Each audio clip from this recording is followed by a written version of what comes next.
নমস্কার। ঈশানের অতিথির অনুষ্ঠানে আপনাদের স্বাগত জানাচ্ছি প্রিয় দর্শক বন্ধুরা। আমি সৌভিক ভট্টাচার্য। আজ আমাদের অনুষ্ঠানে আমাদের নিমন্ত্রণে সাড়া দিয়ে যিনি চিকিৎসক আমাদের স্টুডিও উপস্থিত হয়েছেন, আপনাদের সকলের সাথে আমি পরিচয় করিয়ে দেব। ডক্টর তানভীর আহমেদ। নমস্কার স্যার, আমাদের ঈশান বাংলা স্টুডিও আপনাকে স্বাগত জানাচ্ছি। প্রিয় দর্শক বন্ধুরা, উনি একজন চক্ষু রোগ বিশেষজ্ঞ এবং আজকে আমরা গোটা অনুষ্ঠান চোখের নানা সমস্যা নিয়ে আলোচনা করব পুরো অনুষ্ঠানে, এবং সেই সমস্যার কি কি উপায় আমরা ডাক্তারবাবুর কাছ থেকে জানব। দর্শক বন্ধুদের আমি আরও একটা কথা জানিয়ে রাখি, আমাদের অনুষ্ঠান শুরু করার আগে আমাদের অনুষ্ঠান একটা সীমিত সময়ের, তো সীমিত সময়ের মধ্যে আমরা যতটুকু পারবো স্যারের কাছ থেকে জানার চেষ্টা করব। আশা করি আপনারা এই অনুষ্ঠান দেখে অনেক কিছু জানতে পারবেন। তো প্রথমেই আমি স্যারের কাছে আসছি। আজ আপনি আমাদের স্টুডিও এসেছেন আমাদের নিমন্ত্রণে সাড়া দিয়ে, তার জন্য অনেক ধন্যবাদ। আপনার কেমন লাগছে আমাদের ঈশান বাংলায় এসে? ধন্যবাদ সৌভিক। অনেকদিন থেকে কথা ছিল চোখের রোগের উপর একটা অনুষ্ঠান করার, সময়ের ব্যস্ততার কারণে হয়ে ওঠে না। আজকে যে এখানে আসতে পেরেছি বা প্রোগ্রামটা করতে পারছি, সেজন্য আমি তোমার ঈশান বাংলাকেও ধন্যবাদ জানাই, আর প্ল্যাটফর্মকেও ধন্যবাদ জানাচ্ছি। অনেক ধন্যবাদ আপনাকে। প্রিয় দর্শক বন্ধুরা, আমাদের শরীরের প্রত্যেকটা অংশ, প্রত্যেকটা পার্টসই আমাদের খুব গুরুত্বপূর্ণ। সবচাইতে গুরুত্বপূর্ণ হচ্ছে আমরা মনে করি আমাদের চোখ, কেননা দৃষ্টি যদি আমাদের থাকে না, পুরো জগৎটাই আমরা অন্ধকার বলে মনে করি। তো আমরা সবসময় চেষ্টা করি আমাদের চোখকে যত্ন করার জন্য, চোখের সম্পূর্ণভাবে যত্ন পরিচর্যা করার জন্য। তো স্যার আজকে আমাদের মধ্যে আছেন। স্যার, প্রথমেই আপনার কাছে যে প্রশ্ন আমি রাখবো, এখনকার দিনে সবই ব্যস্ত, বাইরে কাজে, তো কিভাবে আমরা সিম্পল ওয়েতে আমাদের চোখের যত্নটা নেব? চোখের যে প্রবলেমগুলো আজকালকে দেখা যায় আমাদের জীবনশৈলীর জন্য, এগুলো আজকালকে অনেকটা বেড়েছে। যেমন আগে যেরকম ছিল, এখান থেকে কিছু কিছু নতুন প্রবলেম যেগুলো বেশি দেখা যায়, যেমন আপনার থাকে, স্ক্রিন টাইম বেশি থাকে, বা অনেক সময় এগুলোর জন্য ড্রাই আই এগুলো সমস্যা দেখা যায়, বা অনেক নতুন কনসেপ্ট আসছে যেমন কম্পিউটার ভিশন সিনড্রোম, এগুলো থাকে। ছোটদের মধ্যে যেমন দেখা যাচ্ছে মায়োপিয়া বা এগুলো আনুষঙ্গিক চোখের সমস্যাগুলো দিনে দিনে আরও বেড়ে উঠছে, এই জিনিসগুলো আছে। তো সাধারণ যত্ন নেওয়ার যে জিনিসটা আমরা চোখের জন্য বলে থাকি বা অ্যাডভাইস করে থাকি পেশেন্টদের, সেটা হলো সবসময় চোখের একটা তো রেগুলার আই চেক আপের প্রয়োজন আছে সবসময়। যেমন ইয়ারলি টুয়াইস, যেটা বছরে 2বার চোখের পরীক্ষা করিয়ে নেওয়াটা দরকার, সম্পূর্ণ যেটা পরীক্ষা বলে। তাছাড়া দৈনন্দিন জীবনে যেমন চোখটা পরিষ্কার পরিচ্ছন্ন রাখা, বা নোংরা হাত দিয়ে চোখটা টাচ না করা, বা ধুলোবালি থেকে বাইরে থেকে যদি ঘুরে আসছেন আপনি, তখন একবার হাত মুখ ধুয়ে নিলে ভালো হয়। চোখে সবসময় একটা, যেমন খুব বেশি তীব্র ফ্যান বা এসির নিচে ডাইরেক্টলি চোখের মানে এক্সপোজারটাও খুব একটা ভালো না, সেইগুলো জিনিস দিকে একটা আছে। তাছাড়া কম্পিউটার ভিশন সিনড্রোমে যেটা বলে অনেক সময় যে চোখের স্ক্রিন ডিস্টেন্স বা এগুলো জিনিসগুলো একটা মানে সঠিক উপদেশ নিয়ে যদি সেটা মানিয়ে নেওয়া যায়, সেই দিক দিয়েও ভালো। তাছাড়া আমাদের ফুড হ্যাবিটস যেগুলো আছে, ফুড হ্যাবিটসের মধ্যে যেমন শাকসবজি, সবুজ শাকসবজি বা ফলমূল, এগুলো খেয়ে নিলে চোখের মানে যেগুলো ভিটামিনস বা ইয়ের দরকার আছে বা নিউট্রিশনের যে প্রয়োজনটা আছে, সেটা অনেক মাত্রায় সেটা সলভ হয়ে যায়। তো এটাই থাকে উপদেশ পেশেন্টদের যখন আমরা আসে বা ওদের অ্যাটেন্ডেন্টকে বলি আমরা, যে মানে আপনার চোখের যত্ন নিলে রোগ হওয়ার আগে রোগের প্রিভেনশনটা সবসময়ই ভালো। দর্শক বন্ধুরা, স্যারের কাছ থেকে আপনারা কিন্তু জানতে পারলেন, আশা করি আপনারা বুঝতেও পেরেছেন যে আমরা সাধারণভাবে চোখের কিভাবে যত্ন নেব। স্যার, আমার দ্বিতীয় প্রশ্ন, যেটা অনেকেরই জানা নেই আবার অনেকের জানাও আছে, তো আপনি একটু বিস্তারিতভাবে যদি বলেন, গ্লোকোমা বলতে আমরা কি বুঝি? দেখুন, গ্লোকোমা যেটাকে আজকালকের দিনে অনেকটা শোনা যায়, হয়তো আজকে থেকে 1-2 দশক আগে গ্লোকোমার এতটুকু বেশি শোনা যেত না। থ্যাঙ্কস টু সোশ্যাল মিডিয়া বলুন বা সংবাদ মাধ্যম বলুন, বা আমাদের যে ডায়াগনোসিস বা ট্রিটমেন্ট যেগুলো এখন একটু উন্নত মানের হয়েছে, সেই জন্য কি হয়েছে, গ্লোকোমার যে ডায়াগনোসিসটা সেটা অনেকটা বেড়েছে। সেই জন্য আমরা গ্লোকোমার বিষয়ে আরও বেশি জানতে পারছি। এখন সাধারণভাবে বলতে গেলে গ্লোকোমাটা যদি আমরা বুঝতে যাই, তাহলে দেখা যায় যে আমাদের চোখের পিছনে একটা নার্ভ থাকে, যেটাকে অপটিক নার্ভ বলি আমরা। সেই আর চোখের ভিতরে যে লেয়ারটা থাকে রেটিনা, সেই সংবেদনশীল লেয়ারটা থেকে আলটিমেটলি যখন চোখের অপটিক নার্ভ দিয়ে আমাদের সেন্সটা মানে দৃষ্টির যে সেন্সটা ইলেকট্রিক ইম্পালসেসগুলো যায় সোজা কোথায়, এটা এক ধরনের কানেকশনের মতো যেটা দিয়ে যায়।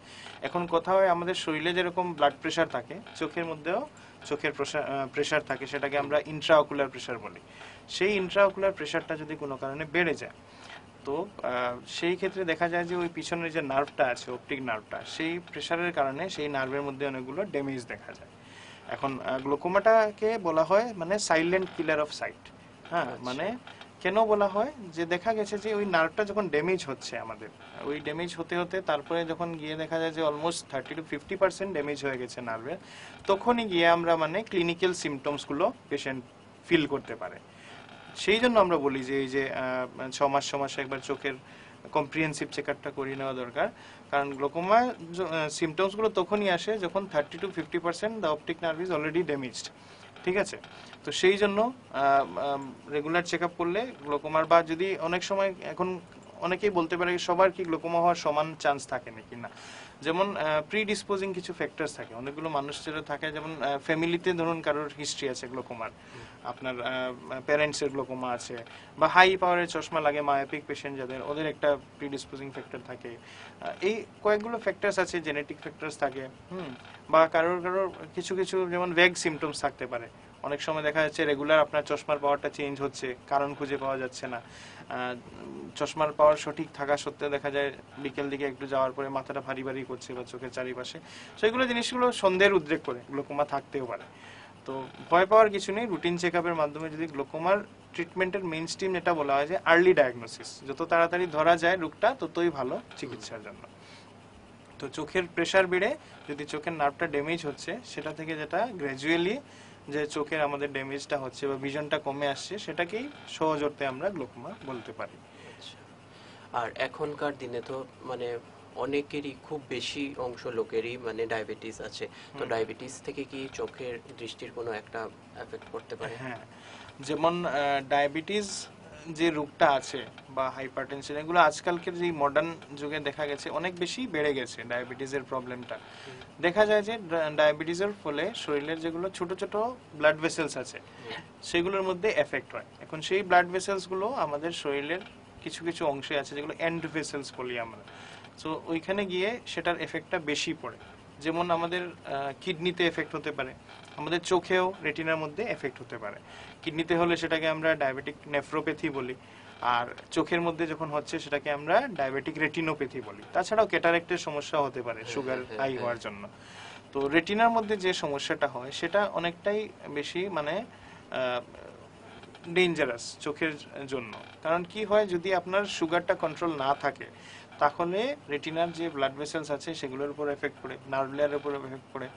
তো ডায়াবেটিক রেটিনোপ্যাথির বিভিন্ন স্টেজেস আছে, যেমন যদি আপনি ক্লাসিফিকেশনে যান 4টা স্টেজেস আছে, আর সেগুলো সঠিক সময় ডিটেকশনের মাধ্যমে first main stream of treatment হলো ডায়াবেটিক রেটিনোপ্যাথির যে আপনার সুগারটা কন্ট্রোল করতে হবে, ব্লাড সুগার লেভেলটা কন্ট্রোলে আসতে হবে। এটা বলা হয় যে, আর ডিউরেশন অফ ডায়াবেটিস যেটা বলে যে আপনার কত বছর থেকে ডায়াবেটিস আছে, সেটা একটা ইম্পর্টেন্ট জিনিস। এটা equally important if not less, যে কত বছর থেকে ডায়াবেটিস আছে।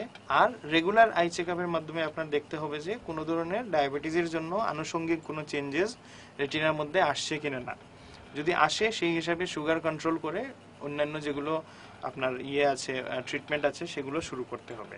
অনেক সময় দেখা যায় যে অনেক পেশেন্ট নেগলেক্ট করে, সেই জন্য অনেক এন্ড স্টেজের দিকে আমাদের কাছে আসে চোখের ডায়াবেটিক রেটিনোপ্যাথির। তখন সেইগুলো অনেক সময় দেখা যায় রেটিনার যে আভ্যন্তরীণ লেয়ারগুলো আছে সেগুলোর মধ্যে, যেটাকে আমরা বলি ফ্লুইড জমা হয়, জল জমা হয়ে গেছে, বা কোনো সময় ফাইব্রোসিস হয়, কোনো সময় ব্লিডিং থাকে ডায়াবেটিক রেটিনোপ্যাথি। প্রলিফারেটিভ স্টেজে চলে গেলে সে তখন মানে ইন্টারভেনশন বা আমাদের লেজার বা অন্যান্য সার্জিক্যাল ইন্টারভেনশন নিতে হয়। আচ্ছা দর্শক বন্ধুরা, খুব সুন্দর কিন্তু উনি বিস্তারিতভাবে বুঝিয়ে বললেন। আশা করি আপনারা বুঝতে পেরেছেন। তো ঠিক সময়ে কিন্তু আপনারা সেই চিকিৎসাটা করিয়ে নেবেন, তাহলে কিন্তু চোখের বেশিরভাগ দৃষ্টির যে একটা প্রবলেম হবে সেটার থেকে কিন্তু আপনারা বেঁচে যাবেন।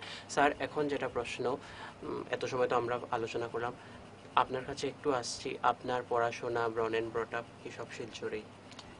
না, অ্যাকচুয়ালি আমার ছোটবেলা কেটেছে পার্শ্ববর্তী করিমগঞ্জ জেলা, বর্তমানে শ্রীভূমি। সেখানে আপনার গভর্নমেন্ট বয়েজ থেকে আমার পড়াশোনা করেছি, মেট্রিক ওখানে পাস আউট। তারপরে ওখানেই আপনার জুনিয়র সায়েন্স কলেজ আছে, হায়ার সেকেন্ডারি ওখানে করেছি। তারপরে আপনার এখানে শিলচর মেডিকেল কলেজ জয়েন করলাম 2010-এ, এমবিবিএস শেষ করলাম। তারপরে এপিএসসি দিয়ে আমি কয়েকদিন 11 মাস যাবত কাজ করেছি মিউনিসিপ্যালিটিতে, Cachar district urban health officer হিসেবে। তারপরে সেখানে দেখলাম যে পড়াশোনাটা সেখানেই থেমে গেছে, তো ভাবলাম তারপরে করি, ওই জবটা রিজাইন করলাম, স্পেশালাইজেশন করলাম অফতাতে। তারপরে আবার এপিএসসি দিলাম। তারপরে এখন বর্তমানে শিলচর মেডিকেল কলেজে রেজিস্ট্রার হয়ে আছে এপিএসসি সিলেকশন। আপনি এখন মেডিকেল কলেজে মেডিকেল কলেজে কর্মরত আছেন। তো শুরু থেকেই আপনার একটা খুব এইম ছিল আপনি চিকিৎসক হবেন এবং একটা সোসাইটির জন্য কাজ করবেন, আজকে আপনি সেটা হতে পেরেছেন। তো এই যে শিলচর মেডিকেল কলেজে আপনি কাজ করছেন বা আপনার পড়াশোনার সময় আপনি ছিলেন, তো কতটুকু আপনি মনে করছেন যে আমাদের চিকিৎসা পদ্ধতি এগিয়েছে? দেখো, একটা জিনিস আছে কি, মানে চিকিৎসা পদ্ধতি দেখতে গেলে এটা একটা continuous process. It is a raw science that grows every day. চিকিৎসা পদ্ধতি আজকে থেকে 50 বছর পূর্বে যা ছিল তা থেকে complete different, almost complete different. আর আজকে আমরা যে এখানে বসে কথা বলছি, এর থেকে 50 বছর পরে হয়তো দেখা যাবে আরো কমপ্লিট ডিফারেন্ট হচ্ছে। তো আমি মনে করি যে চিকিৎসা বিদ্যায় আমাদের যে কন্টিনিউয়াস মেডিকেল এডুকেশনটা খুব ইম্পর্টেন্ট। যে আমি এতটুকু পড়েছি, আমার স্পেশালাইজেশন অফথেল আমার শেষ করে নিয়েছি, এখানেই আমার যদি শেষ হয়ে যায় পড়াশোনা, তাহলে আমি নতুন যেগুলো ডিজিজ আসছে বা নতুন যেগুলো ট্রিটমেন্ট মডেলিটিস আসছে সেগুলোর সাথে খাপ খাইয়ে নেওয়াটা অসুবিধার সৃষ্টি হবে। প্লাস ডেইলি নতুন ট্রিটমেন্ট বেরোচ্ছে, রিসার্চ মডেলসগুলো আরও বেরোচ্ছে, জেনেটিক্স রিসার্চ হচ্ছে, রোবোটিক্স হচ্ছে, এআই এসেছে নতুন। এখন এআইয়ের একটা ভালো রোল আছে আমাদের সাবজেক্টে, স্পেসিফিক্যালি কয়েকটা প্রজেক্টে কাজও করছি এখন এনআইটি শিলচরের সাথে এআই নিয়ে। তো আই থিঙ্ক যে মেডিকেল সায়েন্সটা গ্রো করতে থাকবে, আর আগামীতে হয়তো আমরা অনেক কিছুই দেখতে পারবো। And it is for the benefit of the human life and human society. কোনো অংশে যাতে জিনিসটা আনইথিক্যাল না হয় সেদিকে দেখে আমাদের কন্টিনিউয়াস কাজ করতে হবে জিনিসটা। এখন যেটা প্রশ্ন হচ্ছে, অনেক সময় ছোট বাচ্চারাই হোক বা বড়রাই হোক বাইরে কাজ থেকে ঘরে ফিরে মানে চোখে জল ঝাপটা একটা দিয়ে দেন, তো সেটা কি চোখের জন্য ক্ষতিকর না কিছুই হয় না? সেটা যদি আপনি একটু বলেন। দেখুন, একটা জিনিস আছে কি, সেটা আমরা ছোটবেলাও করতাম।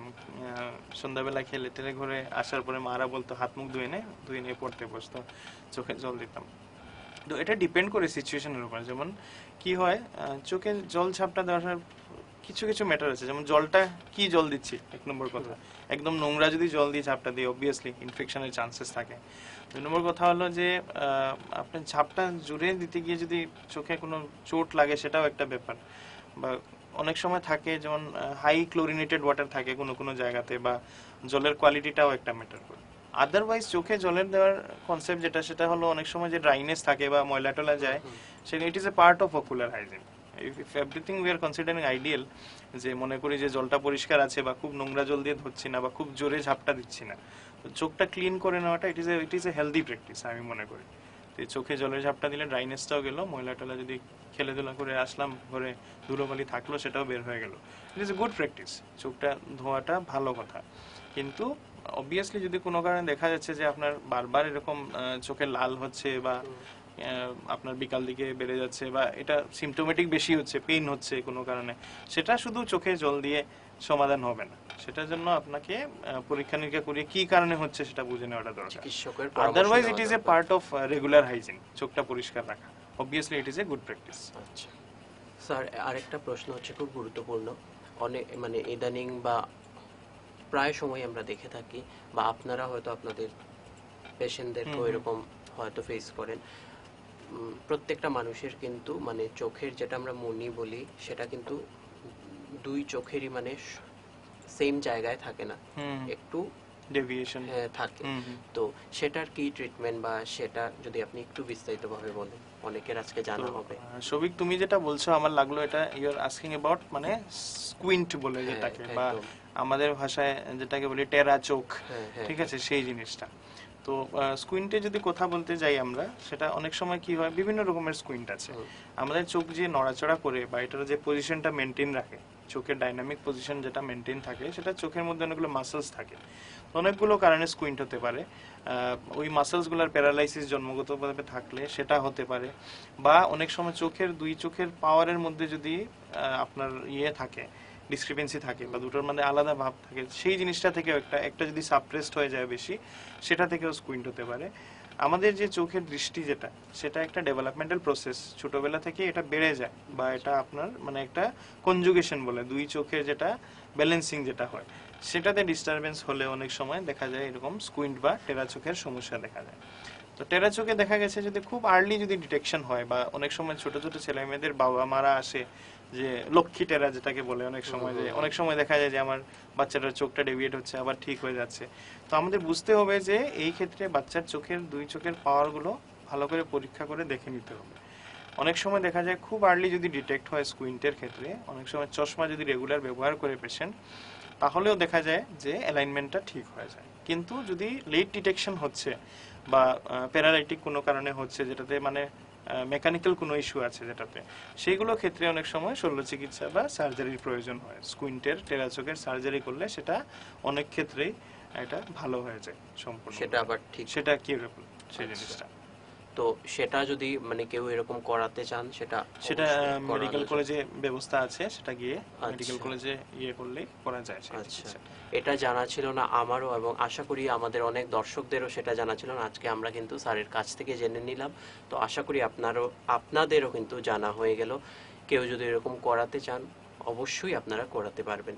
স্যার, এখন যেটা প্রশ্ন আমার, কর্নিয়ার ডোনেশন কি সম্ভব, আর সেটা যদি সম্ভব হয় সেটা কি করণীয় বা প্রসেসটা কি, আপনি যদি একটু আমাদের বলেন। এখন এটা একটা রিসেন্ট কনসেপ্ট যেটা এখন খুব শোনা যাচ্ছে বা হচ্ছে, যদিও কর্নিয়া ডোনেশন অনেক বছর আগে থেকেই ছিল, কিন্তু যেহেতু অ্যাওয়ারনেস বেড়েছে বা মানুষের মধ্যে সাইন্টিফিক মানসিকতাটাও বাড়ছে, আমরা বুঝতে পারি যে চোখের যে আই ডোনেশন যেটাকে বলি আমরা, যে আমরা হয়তো মারা গেলে এই পার্থিব শরীরের সাথে সাথে চোখটা অনেক সময় নষ্ট হয়ে যায়, তাই না? তো এই দুই চোখ দিয়ে আমরা এটলিস্ট একজন থেকে শুরু করে ম্যাক্সিমাম 4 জন অবধি মানুষের চোখের দৃষ্টি ফিরিয়ে আনতে পারে, একজন মানুষ যদি ডোনেট করতে পারে কর্নিয়া ডোনেশনটা।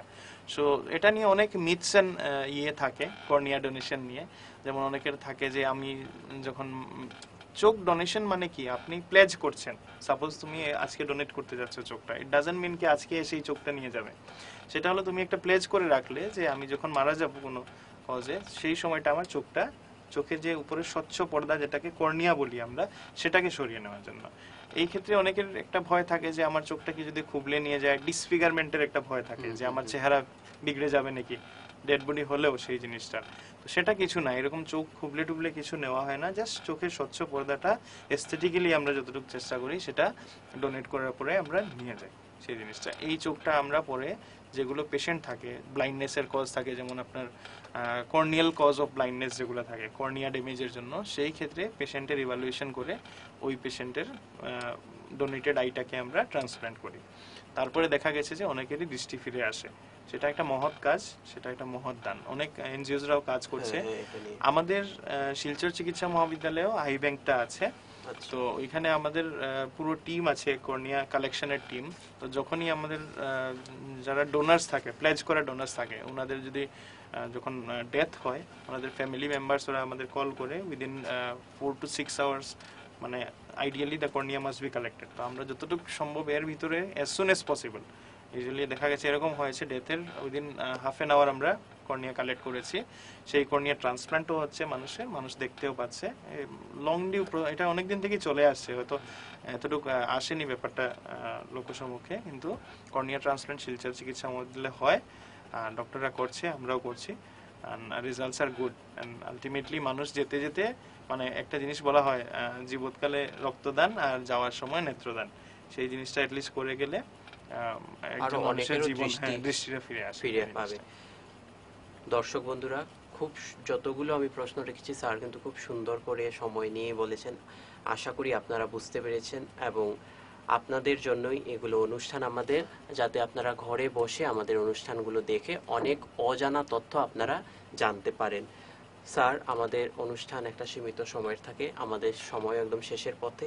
অনুষ্ঠান শেষ করার আগে যেটা আমাদের মূল প্রশ্ন, আমাদের অনুষ্ঠান শেষ করার আগে আমাদের যারা প্রিয় দর্শক শ্রোতারা আছেন, কিভাবে চোখের যত্ন নেবেন, কিছু টিপস আপনি আমাদের দর্শকদের বলে দিন। তো আজকের যে যে প্রোগ্রামটা, সেটাকে যদি আমরা সামারাইজ করতে যাই, আর টেক হোম মেসেজেস থাকে সব জিনিসের একটা, একদম। তো সেই পয়েন্ট ওয়াইজ যদি বলতে যাই, আমরা প্রথম কথা হলো আমাদের চোখের সবসময় একটা প্রোটেকশন, একটু সাবধানে থাকা উচিত। যদি আমরা খেলাধুলাও করছি, স্পোর্টসে আছি, অ্যাটলিস্ট সেফটি গিয়ার্স থাকে বা চশমা থাকে, সেগুলো জিনিস। যে কোনো নোংরা থেকে চোখটাকে বাঁচিয়ে রাখাটা দরকার। সেটা আমাদের নিজের হাতই হোক, ধরুন চোখ টাচ করছি বারবার, অ্যাটলিস্ট ইয়ে করা উচিত, হাত পরিষ্কার হাত দিয়ে চোখটা টাচ করা উচিত, বা কোনো নোংরা জল টল যাতে চোখে না ঢুকে, সেটা একটা জিনিস। লং টাইম যদি স্ক্রিন টাইম কারোর থাকে, তাহলে ফ্রিকুয়েন্ট ব্লিঙ্ক করা উচিত। চোখে দরকার পড়লে যদি মনে হচ্ছে বারবার জ্বালা করছে বা চোখে অসুবিধা হচ্ছে, আর্লিয়েস্ট ডক্টর দেখিয়ে নেওয়া ভালো। টিয়ার সাবস্টিটিউট থাকে অনেক সময়, যেগুলো রেগুলার ইউজ করলে অনেকটাই আমাদের কষ্ট কমে আসে চোখের, সেইগুলো জিনিস। ইয়ারলি 2বার eye check up is very important. Systemic disease যেরকম ডায়াবেটিস আছে, হাইপারটেনশন আছে, উচ্চ রক্তচাপের যেগুলো সমস্যা যেটা বলি, সেইগুলো পেশেন্ট থাকলে এটলিস্ট রেটিনাটা চেক আপ করে নেওয়াটা দরকার। ফ্যামিলিতে যদি গ্লোকোমার হিস্ট্রি থাকে বা কোনো ধরনের চোখের সিস্টেমিক থাকে বা চোখের কোনো অসুবিধা, অলরেডি গ্লোকোমা বা এরকম কোনো রোগ আছে, মায়োপিয়া, এগুলো যদি থাকে, তাহলে এক্সট্রা কশাস থাকা দরকার আমাদের। চোখের ডাক্তার দেখিয়ে নিলে সেইগুলো থেকে যদি আনুষঙ্গিক কোনো এরকম প্রবলেম হয় বা জেনেটিক্যালি কিছু আসে, সেই জিনিসটা আর্লি ডিটেকশনের মাধ্যমে আমাদের ইজি হবে ট্রিটমেন্ট পার্টটা। সেইগুলোই মেইন বেসিক ইয়ে। নিউট্রিশাস ফুড যেগুলো থাকে, নিউট্রিশাস ফুড বলতে শুধু মানে কস্টলি ফুড এরকম না, আপনার দৈনন্দিন আমাদের যেগুলো জীবনের খাওয়া দাওয়া, মিক্স ইন্ডিয়ান ডায়েট, যেটা নামই বলি আমরা মেডিকেল সায়েন্সের ল্যাঙ্গুয়েজে, সব কিছু সবুজ শাকসবজি, ডাল, সবজি, সব এগুলো জিনিস খেলে ভালো। ফলমূল যেগুলো আছে চোখের জন্য ভালো, সেই জিনিসটা। দর্শক বন্ধুরা, স্যার কিন্তু খুব সুন্দর করে বললেন, অবশ্যই আপনারা বুঝতে পেরেছেন। আজকের অনুষ্ঠান আমরা নানান সমস্যার, চোখের সমস্যা নিয়ে কিন্তু আমরা জানতে পারলাম, এবং আশা করি আপনারা কিন্তু উপকৃতই হয়েছেন। তো আজকের অনুষ্ঠান একদম আমাদের শেষের পথে। স্যার, অনেক ধন্যবাদ আমাদেরকে সময় দেওয়ার জন্য, এত ব্যস্ত সময়ের মধ্যে আপনি এসছেন, তার জন্য। প্রিয় দর্শক বন্ধুরা, আজকের অনুষ্ঠান আমরা শেষ করব। আজকের অনুষ্ঠান এ পর্যন্তই। আপনারা সবাই ভালো থাকবেন, সুস্থ থাকবেন, এবং আপনারা নিজে সুস্থ থাকলে কিন্তু গোটা সমাজটাকে কিন্তু আপনারা সুস্থ রাখতে পারবেন। নমস্কার।